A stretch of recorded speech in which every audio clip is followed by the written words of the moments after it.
Hola, kenalin nama gue Agi. Di sini gue mau lanjutin alur cerita anime Isekai Nonburi no Ukai episode 2 dan 3. Oke, gak usah banyak basa-basi busuk, gue langsung mulai aja.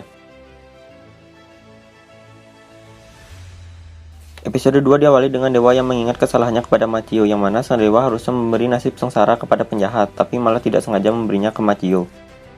Sebenarnya dewa dilarang mencampuri kehidupan manusia, namun karena dewa ini merasa sangat bersalah kepada Machio, sang dewa pun memberikan kehidupan kedua ke Machio di dunia lain. Di tengah lamunan, sang dewa tiba-tiba teringat bahwa hutan tempat Machio dikirim oleh sang dewa adalah lokasi yang berbahaya yang dipenuhi binatang buas yang bernama ular kematian. Sang dewa sempat ingin menarik Machio kembali, tapi karena mencampuri kehidupan manusia itu dilarang, sang dewa pun tak bisa melakukan apapun. Sang dewa hanya bisa menunggu Machio mati dan jiwanya kembali ke tempat sang dewa, sehingga sang dewa bisa meminta maaf kembali karena salah mengirim Machio. Anjir, dewa di anime ini teledor banget. Salah ngisi nasib, salah ngirim Machio. Ada. Scene selanjutnya memperlihatkan kehidupan bertani Machio di dunia barunya. Machio berpikir kenapa tumbuhan bisa tumbuh di ladangnya meski tanpa bibit, dan sesuai dengan keinginan tanaman apa yang dia pikirkan saat membuat ladang. Setelah melakukan beberapa percobaan, akhirnya teori yang Machio pikirkan selama ini benar, bahwa ketika Machio membayangkan suatu tanaman saat membuat ladang, maka tanaman itu yang akan tumbuh di ladang Machio. Hal itu bisa terjadi karena peralatan bertani Mahabisa milik Machio hadiah dari sang dewa. Peralatan bertani Mahabisa juga membuat tanaman di ladang Machio tumbuh dengan sangat cepat. Selanjutnya, Machio melihat tanaman kentang miliknya yang tumbuh sampai umbinya keluar dari tanah, yang membuat kentang itu berwarna hijau dan beracun. Agar hal itu tak terjadi lagi, Machio meninggikan gunungan tanah agar bagian umbi kentang tertutup dengan tanah. Karena Machio merasa sangat terbantu dengan berkat para dewa, Machio pun membuat patung dewa dari kayu sebagai rasa terima kasihnya. Scene berikutnya memperlihatkan Machio yang sedang membuat sup daging kelinci dengan berbagai sayuran. Namun rasanya hambar karena Machio tidak memiliki rempah-rempah. Machio juga merasa kalau daging hewan liar akan lebih enak bila darahnya dikeringkan. Setelah ditangkap, hal itu dibuktikan dengan lahapnya Kuro, anjingnya Machio, makan daging yang darahnya sudah dikeringkan. Tapi Machio tetap merasa bahwa dagingnya akan lebih enak bila ditambah garam. Selanjutnya, Machio mencoba untuk menanam tanaman buah-buahan. Sambil menunggu panen, Machio menghabiskan waktu dengan santai dan bermain dengan Kuro dan keluarganya. Ketika Machio mengelus Kuro, Machio melihat ada tanduk yang tumbuh di kepala Kuro. Ketika Machio berkeliling dengan Kuro, Machio akhirnya menemukan sungai. Machio pun lantas mulai membangun saluran dari sungai tersebut menuju tempat tinggalnya. Namun karena jarak cukup jauh, Machio mengerjakannya dengan pelan-pelan. Tanpa disadari, waktu berlalu dan musim dingin semakin dekat. Machio yang mengetahui itu berencana membuat pakaian hangat dari kulit hewan, tapi kulit hewan ternyata sangat busuk. Di tengah kebingungan, Kuro memperkenalkan Machio kepada laba-laba raksasa yang bisa merajut. Melihat kemampuan tersebut, Machio mempersilahkan laba-laba raksasa tinggal di pohon raksasa di dekat rumah Machio, dan juga memberi si laba-laba makanan. Ternyata si laba-laba sangat menyukai kentang. Si laba-laba membuatkan Machio baju, selimut, sampai gorden. Machio memberi laba-laba nama Zabuton karena mirip bantal. Di tengah musim dingin, Machio yang sedang memasak kentang merasa kesepian karena tinggal sendirian. Musim dingin pun berlalu dan musim semi tiba. Anak-anak Kuro mulai meninggalkan rumah Machio. Awalnya Machio berpikir kalau anak-anak Kuro sudah waktunya untuk berkelana. Hal itu membuat Machio sedih. Tapi setelah beberapa hari, anak-anak Kuro kembali ke rumah Machio membawa pasangan mereka. Ternyata anak-anak Kuro hanya pergi mencari pasangan di musim kawin. Zabuton ternyata melahirkan banyak anak. Machio melihat keluarga Kuro dan Zabuton merasa iri karena dia masih jomblo. Ketika Machio sedang mencakul ladang, tiba-tiba muncul suara ketukan, yang merupakan sinyal bahaya dari Zabuton. Mendengar hal itu, Machio lalu mengikuti Kuro ke dalam hutan. Sesampainya di lokasi, Machio menemukan seorang bocil perempuan yang ketakutan dikepung oleh anjing dan laba-laba peliharaan Machio. Si bocil perempuan meminta tolong kepada Machio, namun ketika Machio mendekat, tiba-tiba si bocil menggigit dan menghisap darah Machio. Machio sangat kaget dengan apa yang dilakukan si bocil. Setelah menghisap darah Machio, tubuh bocil itu bercahaya dan berubah menjadi wanita dewasa yang cantik, namun segera diserang oleh Kuro.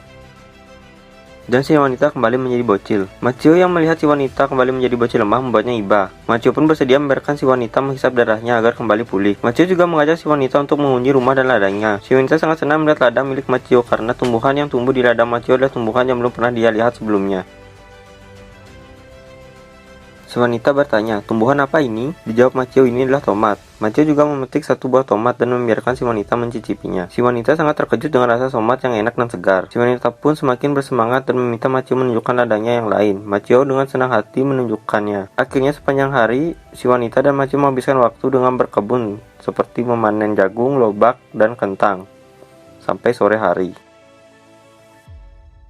Malam pun tiba, si wanita yang berada di dalam rumah Machio asik menulis laporan mengenai tumbuhan yang baru saja ia ketahui. Di sini juga terungkap bahwa si wanita bernama Rurushi yang merupakan ras vampir. Anjir, dari pertama ketemu diajak jalan-jalan di ladang sampai malam hari baru dikasih tahu nama nih cewek siapa. Oke, lanjut lah ya. Tiba-tiba nggak ada angin, nggak ada hujan, nggak ada orang tua mandi lumpur, Machio melamar Urushi yang baru dikenalnya kurang dari sehari.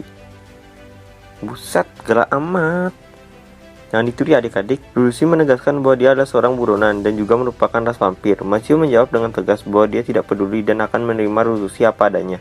Anjay, Machio juga mengungkapkan bahwa dia tak ingin tinggal sendirian di hutan ini tanpa teman bicara. Urushi lalu menjawab dengan malu-malu tapi mau bahwa dirinya bersedia tinggal bersama Machio. Mendengar jawaban itu, Machio langsung memeluk Urushi. Keesokan paginya, Machio yang sedang berkebun disambut dengan ucapan Ohayo dari Urushi, istri barunya. Dan episode 2 pun selesai.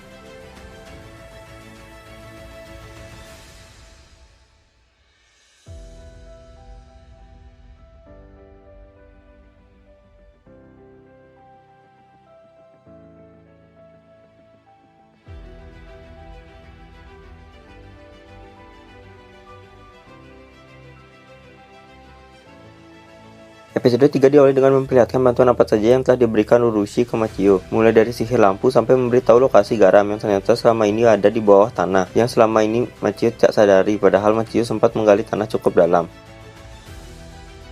Scene selanjutnya memperlihatkan Machio dan Urushi yang sedang duduk di kebun buah Machio yang baru tumbuh. Urushi mengatakan bahwa dirinya tak sabar melihat hasil kebun Machio. Di tengah obrolan mereka, tiba-tiba sinyal bahaya dari Zabuton kembali terdengar. Machio dan Urushi pun langsung on the way ke lokasi. Sesampainya di lokasi, Machio dan Urushi melihat seorang malaikat wanita, anjay waifu baru nih, yang sudah terikat jaring anak-anak Zabuton. Si wanita menangis minta dibebaskan. Setelah bebas, si wanita menggunakan sihir untuk membersihkan badannya dan menghilangkan sayapnya. Saat melihat Urushi, si wanita mengatakan berhenti melawan dan biarkan aku menangkapmu. Mendengar hal itu, anjing Machio kembali menyerang si wanita. Shin pun berpindah ke rumah Machio. Si wanita sangat kesal karena dirinya diserang oleh anjing dan laba-laba. Mendengar hal itu, Urushi menjawab bahwa dirinya juga sempat merasakan hal yang sama, sehingga mereka mengerti perasaan satu sama lain. Si wanita bertanya pada Urushi, siapa pria ini? Urushi pun menjawab dengan wajah memerah bahwa dia adalah suaminya. Mendengar hal itu, si wanita terkejut. Machio lantas memperkenalkan dirinya yang bernama Machio Hiraku dan si wanita juga memperkenalkan dirinya yang bernama Tia dari ras malaikat.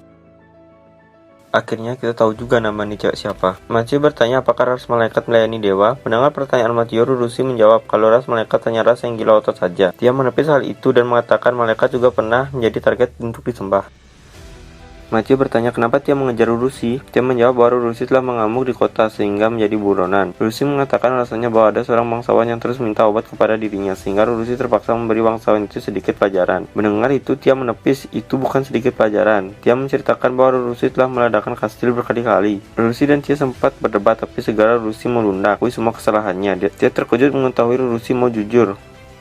Urushi juga mengakui kalau dia kabur ke hutan ini karena dikejar Tia yang lebih kuat darinya. Tia mengatakan bahwa Urushi telah banyak berubah, di mana dulu tidak mungkin Urushi mau mengakui Tia lebih kuat darinya. Urushi mengakui Tia lebih kuat darinya karena dia telah menyadari batas kemampuannya setelah menghadapi anjingnya Machio. Urushi lantas mengajak Tia tinggal bersama dia dan Machio. Tia pun belum bisa menjawab pertanyaan itu. Setelah itu, Urushi mengajak Tia mengelilingi ladang. Urushi juga memperkenalkan Zabuto ke Tia. Melihat Zabuto, Tia langsung pingsan. Urushi selanjutnya mengajak Tia untuk memanen. Awalnya Tia sempat ragu-ragu. Tahu-tahu Urushi langsung menarik tangannya Tia. Machio lalu mengajari Tia cara memanen kol. Machio juga memberikan Tia mencicipi kol yang baru saja dipanen, walau hanya dengan tambahan garam. Tia terkejut dengan rasa kol yang baru dipanen. Dia tidak menyangka bahwa rasanya akan seenak ini. Setelah itu, Urushi dan Tia menghabiskan waktu panen sampai sore hari.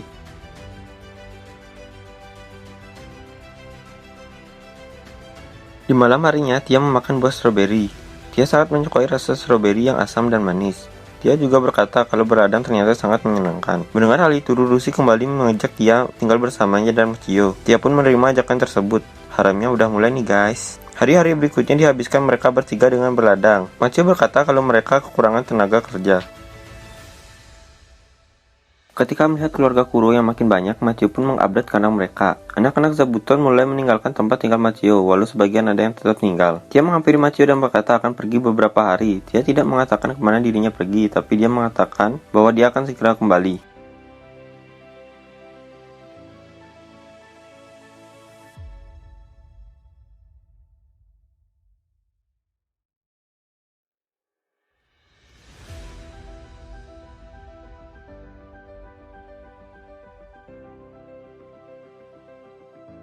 Semua nama gadis elf berawaran Ri. Gue nggak kenalin satu-satu, gue kenalin nanti seiring berjalannya cerita aja. Karena gadis-gadis elf ini kayaknya cuma jadi set heroin yang nggak bakal ngaruh-ngaruh ke cerita. Belum lagi nanti pasti ada tambahan heroin di next episode, jadi biar kalian nggak bingung dengan saking banyaknya pilihan waifu di anime ini. Back to the topic, para elf ingin tinggal di desa Machio. Alasan gue bilang desa bukan tempat tinggal atau rumah Machio karena ini adalah titik di mana rumah Chio akan mulai menjadi desa disebabkan bertambahnya penduduk. Dia menjelaskan kalau para elf telah kehilangan tempat tinggal mereka karena peperangan dengan manusia. Para elf memasang dengan sangat kepada Machio, begitu juga dengan Tia dan Rurusi agar para elf dapat tinggal di desa Machio. Machio pun tidak keberatan kalau para elf ingin tinggal di desanya. Selanjutnya Rurusi memperkenalkan para elf ke penghuni desa lainnya yaitu Kuro dan Zabuton. Ketika para elf melihat Kuro dan Zabuton, para elf langsung pingsan di tempat.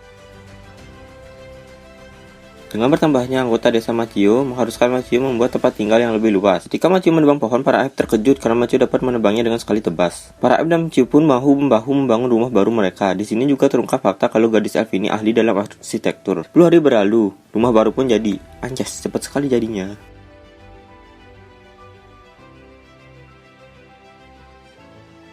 Akhirnya Machio, Rurusi, Tia, dan para elf hidup dengan berladang. Ketika Machio sedang berbicara dengan seorang elf bernama Ria, Machio terkejut mengetahui bahwa elf makan daging. Awalnya Machio berpikir kalau para elf merupakan vegetarian yang mencintai alam dan binatang. Mengetahui Machio berpikir hidup demikian, dia mengatakan kalau Machio jangan meremehkan alam. Karena jika elf hidup seperti yang Machio pikirkan, elf pasti akan mati. Sebagai ucapan terima kasih karena telah menerima Ria dan saudarinya, para elf ingin membuatkan Machio perabotan dari besi. Elf nempa nggak tuh? Untuk membuat perabotan tersebut, Machio diminta untuk membuatkan para elf tungku. Atas arahan para elf, Machio pun berhasil membuat tungku. Para elf pun bisa menempa. Hasil penempaan elf yang pertama adalah penggorengan. Machio sangat berterima kasih atas penggorengan yang dibuatkan para elf.